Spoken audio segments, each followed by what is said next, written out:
Hormuz প্রণালীর দখল নিয়ে যুক্তরাষ্ট্র ও ইরানের মধ্যে উত্তেজনার তুঙ্গে উঠেছে। একদিকে মার্কিন প্রেসিডেন্ট ডোনাল্ড ট্রাম্প দাবি করেছেন যে ইরানের অবরোধ ভাঙতে অনেক দেশ যুদ্ধ জাহাজ পাঠাবে। অন্যদিকে ফ্রান্স স্পষ্টভাবে জানিয়ে দিয়েছে তারা এই অঞ্চলে নতুন করে কোনো যুদ্ধ জাহাজ মোতায়েন করছে না। যুক্তরাষ্ট্র ও ইসরায়েলের সঙ্গে ইরানের যুদ্ধের ১৫তম দিনেও এই গুরুত্বপূর্ণ জলপথটি কার্যত বন্ধ রয়েছে, যা বিশ্বজুড়ে জ্বালানি ও খাদ্য নিরাপত্তার জন্য বড় হুমকি হয়ে দাঁড়িয়েছে। শনিবার ট্রাম্প তার truth social media platform truth সোশ্যালে এই দাবি করেন, ইরানের অবরোধে ক্ষতিগ্রস্ত দেশগুলো যুক্তরাষ্ট্রের সঙ্গে মিলে হরমুজ প্রণালী উন্মুক্ত ও নিরাপদ রাখতে কাজ করবে। তিনি আশা প্রকাশ করেন চীন, ফ্রান্স, জাপান, দক্ষিণ কোরিয়া ও যুক্তরাজ্য এই জোটে যোগ দেবে। ট্রাম্পের এই দাবির পরপরই ফ্রান্সের পররাষ্ট্র মন্ত্রণালয় এক বিবৃতিতে মধ্যপ্রাচ্যে নতুন করে যুদ্ধজাহাজ পাঠানোর খবর পুরোপুরি প্রত্যাখ্যান করেছে। ফ্রান্সের সোজাসাপটা না। ট্রাম্পের এই আহ্বানের পরপরই ফ্রান্সের পররাষ্ট্র মন্ত্রণালয় এক বিবৃতিতে মধ্যপ্রাচ্যে 10টি যুদ্ধজাহাজ মোতায়েনের প্রস্তুতি নেওয়ার খবর পুরোপুরি অস্বীকার করেছে। মার্কিন প্রেসিডেন্ট ডোনাল্ড ট্রাম্প ইরানের অবরোধে ভাঙতে অনেক দেশ নিয়ে জোট গড়ে যুদ্ধ জাহাজ পাঠানোর দাবি করলেও ফ্রান্স তা সরাসরি প্রত্যাখ্যান করেছে। ফ্রান্স জানিয়েছে তারা নতুন করে কোনো যুদ্ধজাহাজ মোতায়েন করবে না এবং তাদের বিমানবাহী রণতরী পূর্ব ভূমধ্যসাগরের রক্ষণাত্মক অবস্থানে রয়েছে। যুক্তরাষ্ট্র ও ইসরায়েলের সাথে ইরানের যুদ্ধের 15তম দিনেও এই গুরুত্বপূর্ণ জলপথটি কার্যত বন্ধ রয়েছে, যা বিশ্বজুড়ে উত্তেজনা ও শঙ্কা বৃদ্ধি করেছে। সামাজিক যোগাযোগ মাধ্যম এক্সে এক পোস্টে ফরাসি মন্ত্রণালয় স্পষ্টভাবে জানিয়েছে, না, বিমানবাহী রণতরী স্ট্রাইক গ্রুপ পূর্ব ভূমধ্যসাগরেই অবস্থান করছে। ফ্রান্সের অবস্থান অপরিবর্তিত, রক্ষণাত্মক ও সুরক্ষামূলক। ফ্রান্সের এই বক্তব্য ট্রাম্পের কথিত মিত্র জোট গঠনের দাবির মুখে বড় ধাক্কা হিসেবে দেখা হচ্ছে। কোনো আমেরিকান জাহাজ নয়।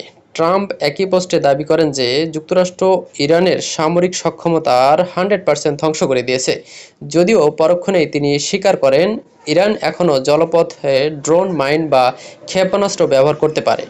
ট্রাম্প প্রতিশ্রুতি দিয়ে বলেন, যুক্তরাষ্ট্র তীর রেখা বরাবর বোমাবর্ষণ করবে এবং ইরানি নৌকা ও জাহাজগুলোকে লক্ষ্য করে উড়িয়ে দেবে। ট্রাম্পের এই বক্তব্যের প্রতিক্রিয়ায় ইরানের আইআরজিসির নৌবাহিনীর প্রধান আলী রেজা তানসিরি বলেছেন, হরমুজ প্রণালী এখন সাময়িকভাবে বন্ধ করা হয়নি এবং এটি কেবল নিয়ন্ত্রণ করা হচ্ছে। তিনি ট্রাম্পের দাবিকে মিথ্যা বলে সমালোচনা করেন। গত সপ্তাহে যুক্তরাষ্ট্রের জ্বালানি সচিব ক্রিস রাইট বলেছিলেন, যুক্তরাষ্ট্র প্রণালীটি দিয়ে জাহাজগুলিকে এসকর্ট করার জন্য প্রস্তুত নয়। অন্যদিকে ইরানের পররাষ্ট্রমন্ত্রী আব্বাস আরাগচি স্পষ্ট করে বলেন যে প্রণালীটি কেবল শত্রু ও তাদের মিত্রদের ট্যাঙ্কার ও জাহাজের জন্য বন্ধ। অন্যদিকে ইরানের সুপ্রিম লিডারের ঘনিষ্ঠ প্রভাবশালী সংস্থা এক্সপেডিয়েন্সি ডিসার্টমেন্ট কাউন্সিলের সদস্য মোহসেন রেজাই বলেন, কোনো আমেরিকান জাহাজের উপসাগরে প্রবেশের অধিকার নেই। এরই মধ্যে ভারত ও তুরস্কের সঙ্গে সরাসরি আলোচনার পর ইরান তাদের জাহাজগুলোকে বিরল ছাড় দিয়েছে। এলপিজি বহনকারী দুটি ভারতীয় পতাকাবাহী ট্যাঙ্কার এবং একটি তুর্কি মালিকানাধীন জাহাজে নিরাপদে প্রণালী অতিক্রম করেছে। ভারতীয় পররাষ্ট্র মন্ত্রণালয়ের বিশেষ সচিব রাজেশ কুমার সিনহা নিশ্চিত করেছেন যে দুটি ভারতীয় ট্যাঙ্কার নিরাপদে প্রণালী অতিক্রম করেছে।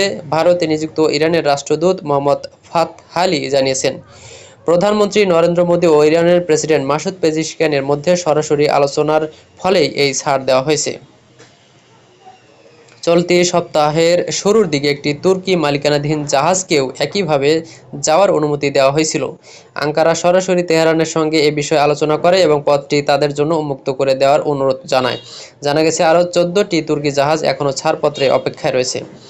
ঝুঁকিতে লক্ষ লক্ষ মানুষ। Centre for strategic and international studies এর মতে, হরমুজ প্রণালী দিয়ে এই অবরোধ বিশ্বব্যাপী খাদ্য নিরাপত্তাকে হুমকির মুখে ফেলেছে। এই প্রণালীটি এলএনজি তরলীকৃত প্রাকৃতিক গ্যাস রপ্তানির জন্য একটি অত্যন্ত গুরুত্বপূর্ণ পথ। এই এলএনজি হলো নাইট্রোজেন ভিত্তিক সার তৈরির প্রধান কাঁচামাল, যা বিশ্বের প্রধান খাদ্যশস্য এবং দানাশস্য উৎপাদনে ব্যবহৃত হয়। আর এই শস্যগুলোই বিশ্বব্যাপী মানুষের ক্যালোরি গ্রহণের 40%-এরই বেশি সরবরাহ করে থাকে।